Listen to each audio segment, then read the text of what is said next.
I found my daughter sleeping on the street. Her husband had sold their home and run off with his mistress. I took her in. The next morning, I went to their luxury building, and when he opened the door, I said something he'll never forget. I found my daughter sleeping on the street at 11:47 p.m. on a Tuesday in October. Not in a shelter, not couch surfing at a friend's apartment, not even in her car, on the actual street. In an alley behind a CVS on Morrison Avenue, curled between cardboard boxes and a dumpster, her winter coat pulled over her head like a makeshift tent against the rain. There was a puddle forming around her, and her jeans were soaked through. Her shoes, the expensive running shoes I'd bought her for Christmas last year, were caked in mud and what looked like motor oil. "Emma?" My voice came out strangled, barely recognizable. I'd been driving home from a late meeting, consulting work for a tech startup that had run until almost midnight, when I'd seen her, or thought I'd seen her. A flash of auburn hair, that specific shade that was so much like her mother's, the specific way she curled up when she was cold, knees to chest, arms wrapped around herself, something about the shape of her that my brain recognized even through the darkness and rain and fog. I'd slammed on the brakes so hard my seatbelt locked, pulled over illegally in a loading zone, didn't even turn off the engine, just ran back through the rain without grabbing an umbrella, without my jacket, without thinking about anything except getting to her. Now I was standing there, water streaming down my face, my dress shirt plastered to my skin,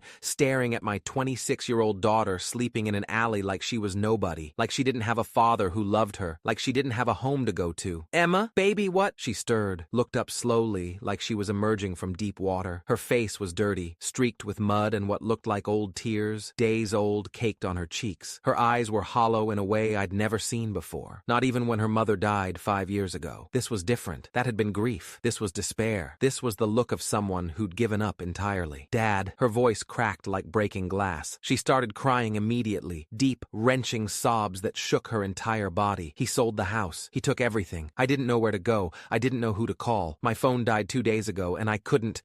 My hands were shaking as I helped her stand. She was lighter than she should be. Had to be at least 15 pounds less than the last time I'd hugged her, which was, Jesus, when was the last time I'd seen her? 6 weeks ago? 2 months? How long had this been happening? Who? I asked, even though I already knew, even though there was only one person who could have done this to her. "David?" She nodded, barely able to speak through the crying. "He moved in with his girlfriend. Some luxury building downtown, the Riverside Towers. He showed me pictures of it while he was packing, showed me how nice it was, how much better than the house, than our house, Mom's house." Her voice broke on that. "He told me I deserved nothing, that I was pathetic for thinking I had any claim to anything, that I should be grateful he didn't have me arrested for trespassing when I tried to get my things." She was shaking now, her whole body trembling with cold and shock and exhaustion. "He changed the locks while I was at work. I came home and my key didn't work. There was a note taped to the door. It said, 'Your belongings are in storage, Unit 247. You have 30 days to collect them before they're auctioned. Don't contact me again.'" Something in my chest cracked, not broke. Breaking would have been cleaner. This was a splintering, a fracturing of something I'd thought was solid. This was my daughter, my only child, the little girl who'd held my hand on her first day of kindergarten, the teenager who'd called me crying after her first breakup, the young woman who'd made me so proud when she'd graduated college with honors, the woman who'd been so happy on her wedding day that she'd literally glowed, and now she was here, in an alley, sleeping in garbage, because the man she'd married had destroyed her. "How long?" My voice came out rough. "How long have you been out here?" 4 days, maybe 5. I lost track. 5 days. 5 days my daughter had been homeless and I hadn't known, hadn't checked on her, hadn't called. "Why didn't you call me?" I tried. My phone died and I didn't have money for a charger and I was too ashamed to go to someone and ask to use their phone and say, "Hi, my husband threw me out and I've been sleeping in the street. Can I please call my dad?" The words came out in a rush, defensive and broken. "Emma." I pulled her close, not caring that she was wet and dirty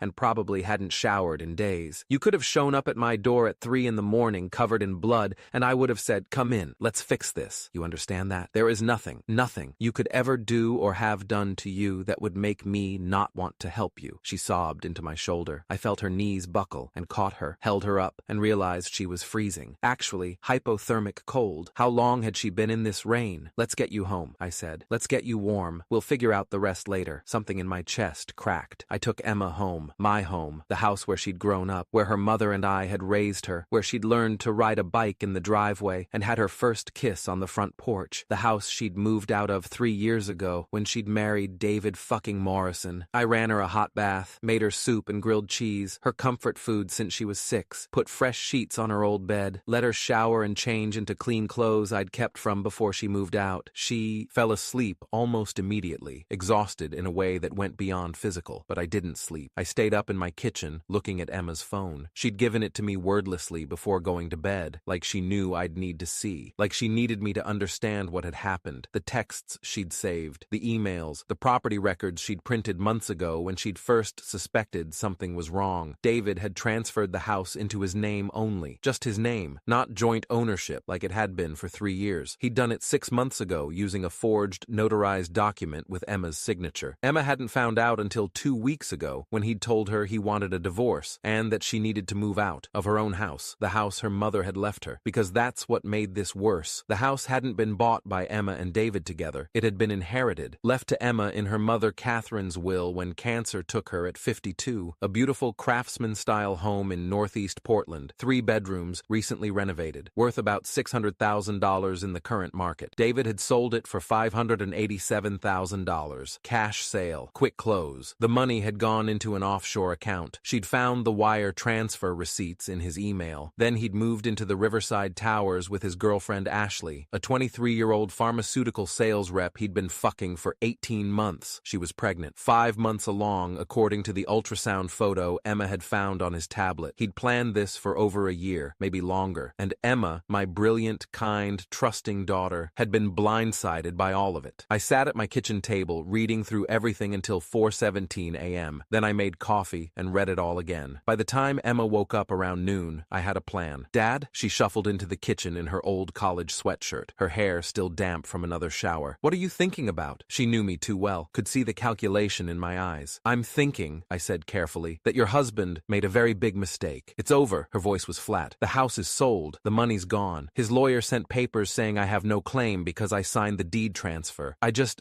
want to move on. Emma, look at me. She did, reluctantly. It's not over until you get what's yours. Dad, I can't afford a lawyer. I can't afford anything. I have $847 in my bank account and a car that needs $200 in repairs. I can't fight this. You don't have to. I pulled out my phone. I can. I called Benjamin Caldwell. He'd handled Catherine's estate 5 years ago, was the one who'd helped us navigate probate, who'd made sure Emma inherited the house smoothly, who'd been sharp and ruthless when her mother's sister had tried to contest the will. He answered on the 3rd ring. Thomas, it's been a while. Ben, I need you. It's about Emma. What happened? I told him. All of it. The forged signature, the fraudulent deed transfer, the offshore account, the pregnant girlfriend, Emma sleeping in an alley. When I finished, there was a long silence. Thomas, what you're describing is felony fraud, multiple counts, forgery, wire fraud, possibly theft by deception. This isn't just civil court. This is criminal. Good. I'm serious. We can bury him completely, but it's going to get ugly. It's already ugly, Ben. My daughter was homeless. Okay, I heard him moving, probably grabbing a pen. I need everything. Every document Emma has, every text message, every email. Can you get her to my office today? Yes. This afternoon, 2 o'clock. I'll clear my schedule. Emma was staring at me from across the kitchen table, hope and fear warring on her face. One more thing, Ben. What? Before we go full legal assault, I want to do something first. Thomas, I want to look him in the eye. I want him to know what's coming. That's a bad idea. You could compromise the case. If you threaten him, I won't threaten him. I'll just talk. Just let him know that I know. Is that illegal? Ben sighed. No. But be careful. Don't say anything that could be construed as intimidation or harassment. Just be smart about this. I'm always smart, Ben. That's what worries me. We met with Benjamin Caldwell at 2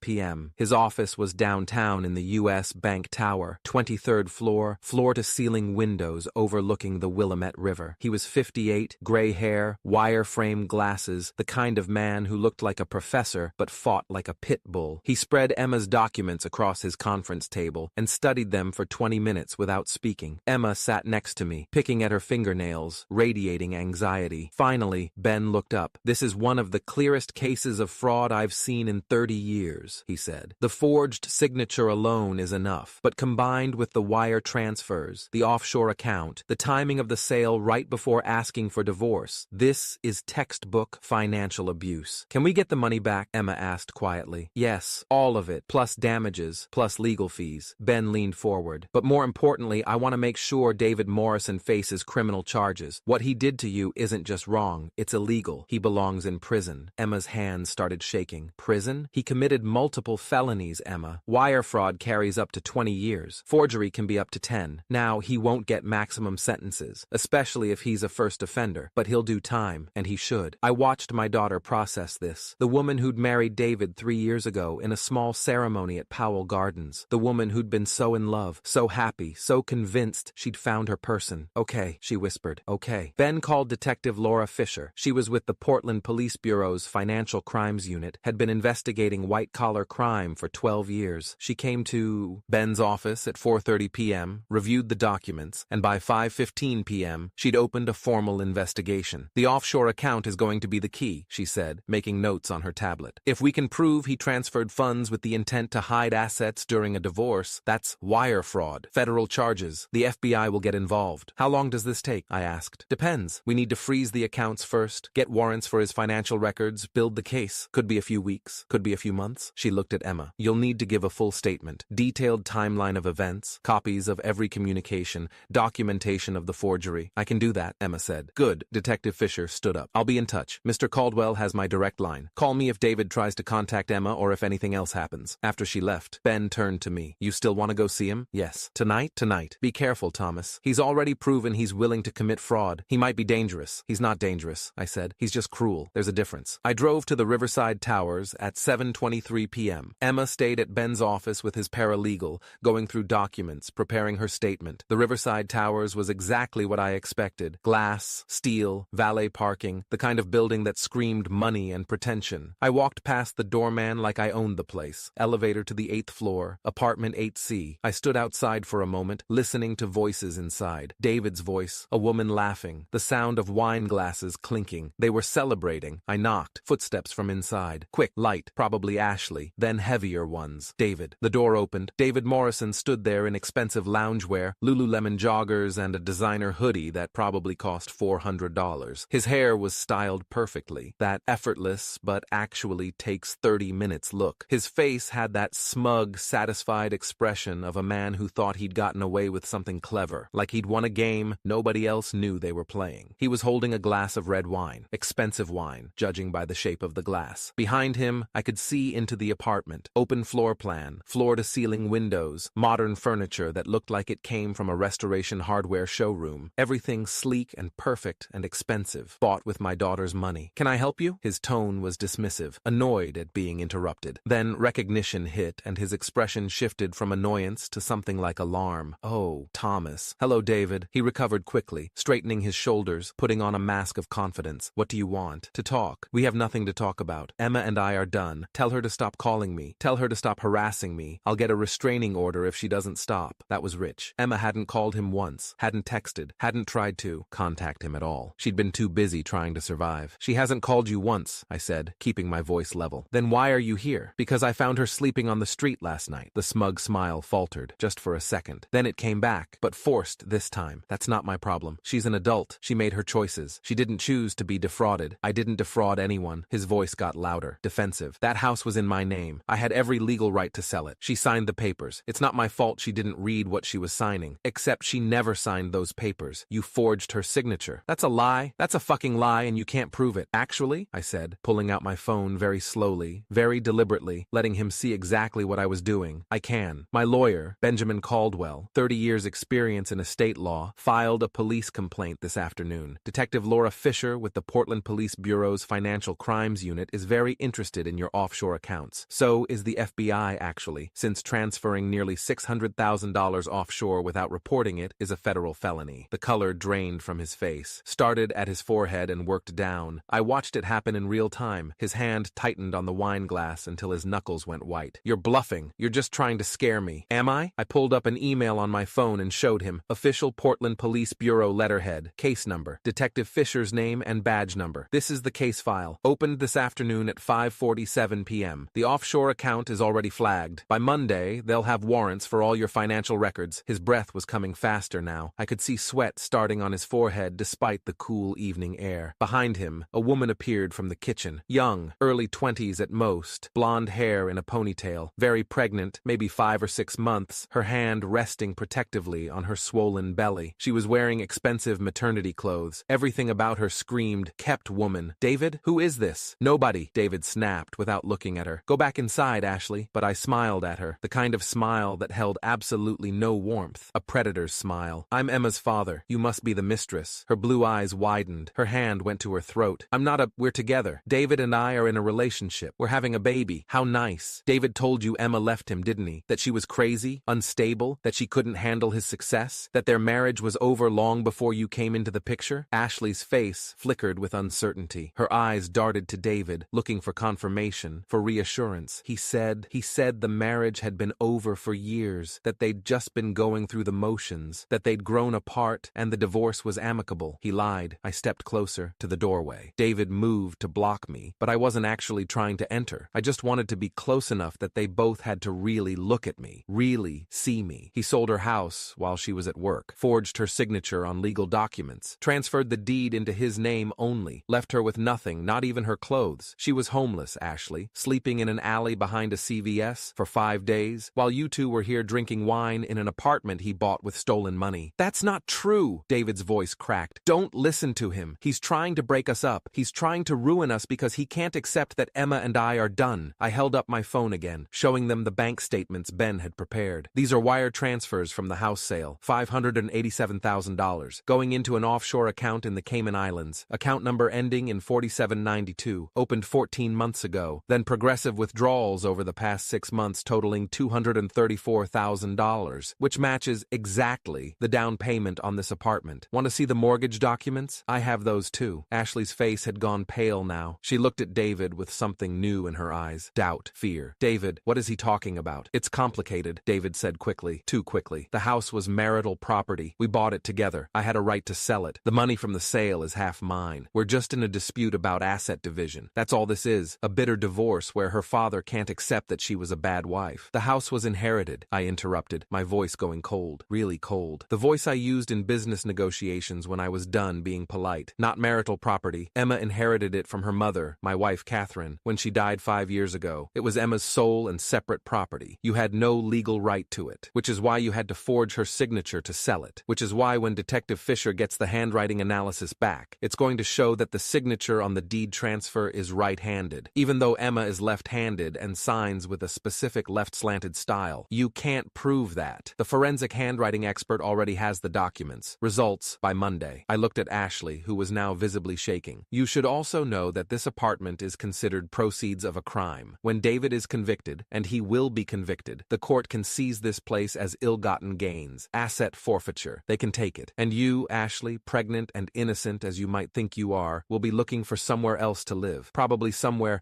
much less expensive. What? Her voice was barely a whisper. No, David, tell him that's not true. He's lying, David said, but his voice lacked conviction now. His face had gone from red to white to something grayish. He doesn't know what he's talking about. He's not a lawyer. No, I'm not. But Benjamin Caldwell is. So is Helen Porter, the assistant DA who'll be prosecuting your case. So are the 3 FBI agents who are currently reviewing your offshore account activity. I pulled up another document on my phone. I also know about the 18 months of affair evidence Emma has, text messages between you and Ashley, hotel receipts, the Marriott on 3rd Street, usually Thursday afternoons, the ultrasound photo you left on your tablet showing a due date that proves you got Ashley pregnant while you were still married to Emma. That shows premeditation, David, that you were planning to leave Emma while simultaneously stealing her assets so she'd have nothing and you could start fresh with Ashley. Ashley was crying now, mascara running down her face. You said your marriage was already over when we met. You said you were separated. You said, it was over, David shouted. It was basically over. I just hadn't moved out yet.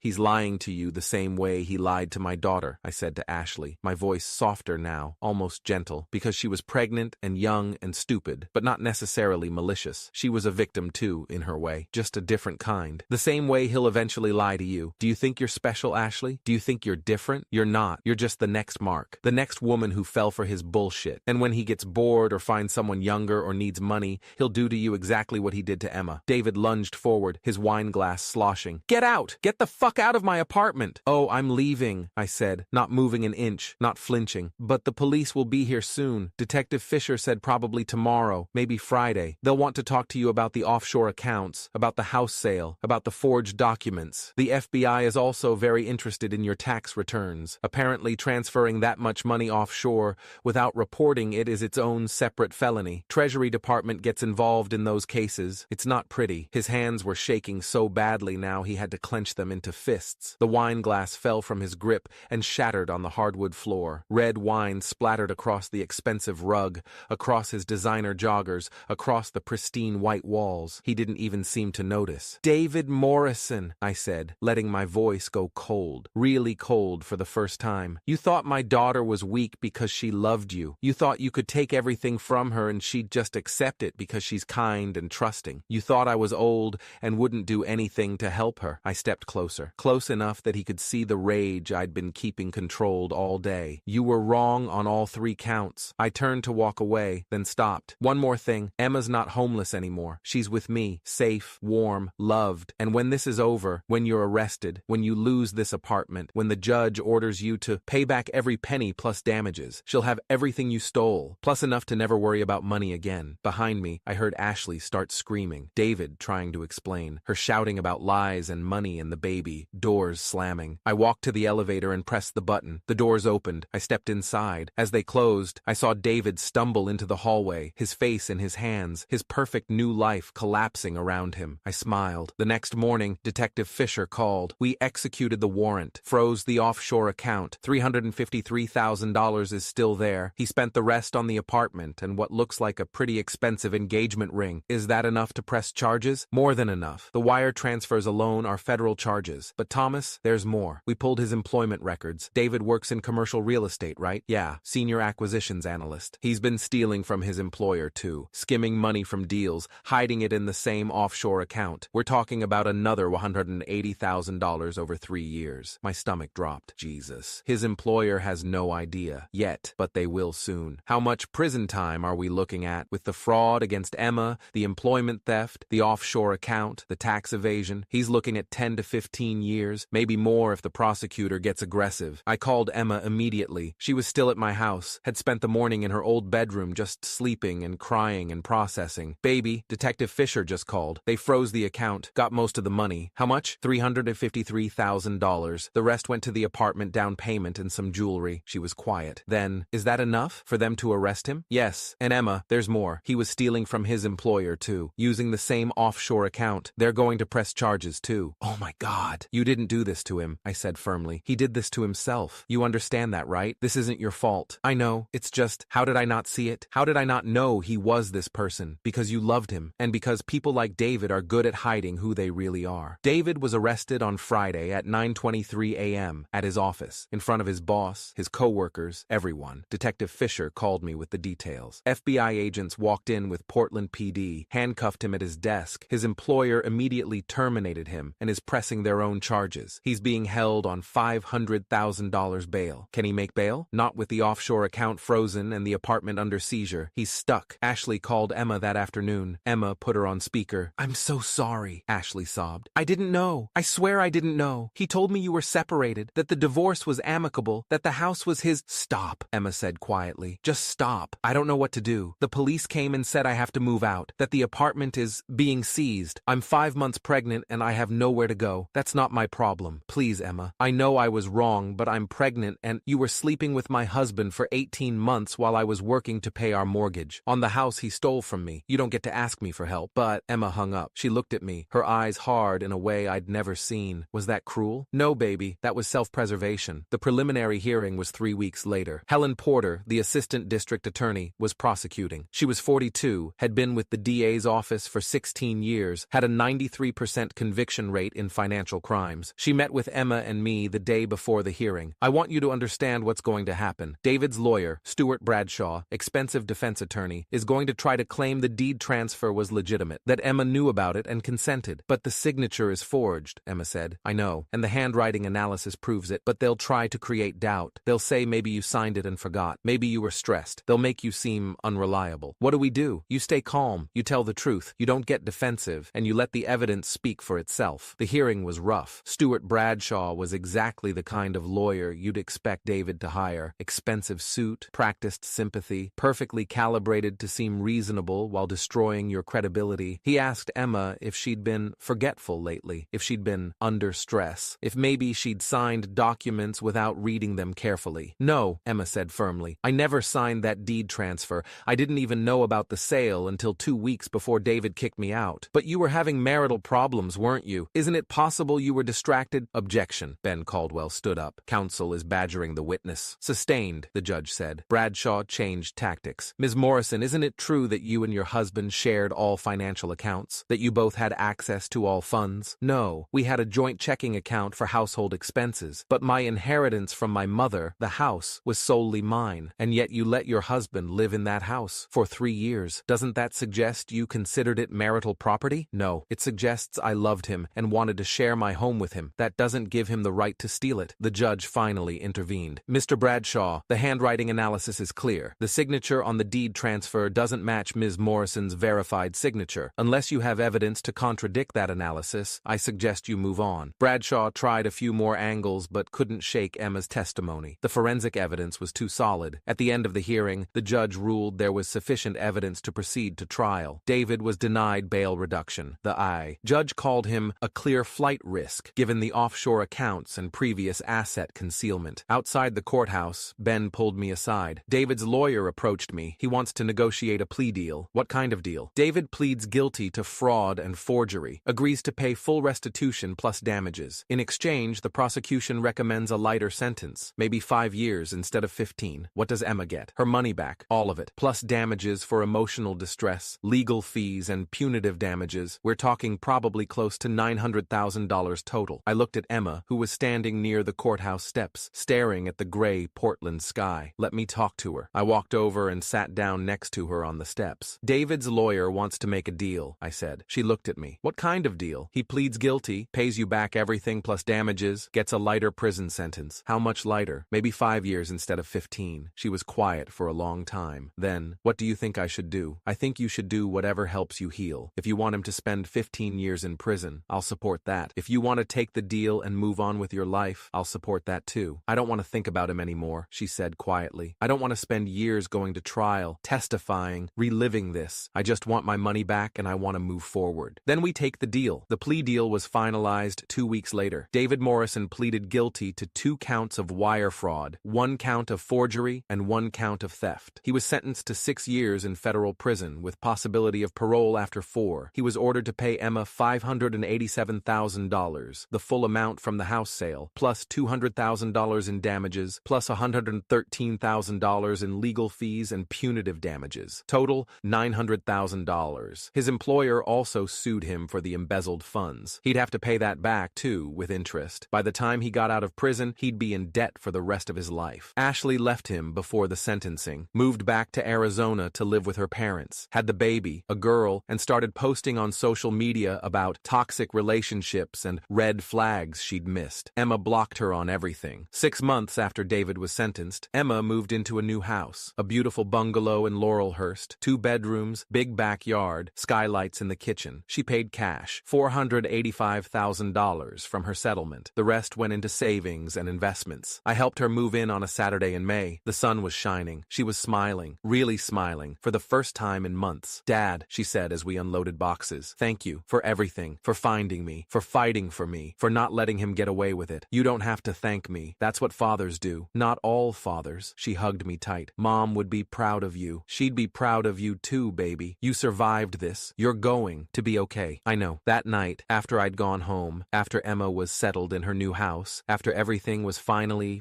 over, I sat in my kitchen where 6 months ago I'd read through all the evidence of David's betrayal. My phone buzzed. A text from Emma. "Sleeping in my own house tonight. My house, safe and sound. Love you, Dad." I smiled. Then I poured myself a bourbon and walked out to my back porch, looking up at the stars. Catherine would have handled this differently, I thought. She'd have been calmer, more diplomatic, less inclined to show up at David's apartment and scare the shit out of him. But she wasn't here anymore, and our daughter had needed protection, had needed someone to fight when she was too broken to fight for herself. I'd done that, successfully. David Morrison was in federal prison. Ashley was gone. Emma had her money back and a new home and, slowly, her life back. And every night, for the rest of his sentence, David would lie in his prison cell and think about the moment when an old man showed up at his door and destroyed his entire life in less than 5 minutes. The moment when he learned that underestimating a father's love was the biggest mistake he'd ever make. My daughter would sleep safe tonight, and every night after. That's all that mattered. That's all that ever mattered.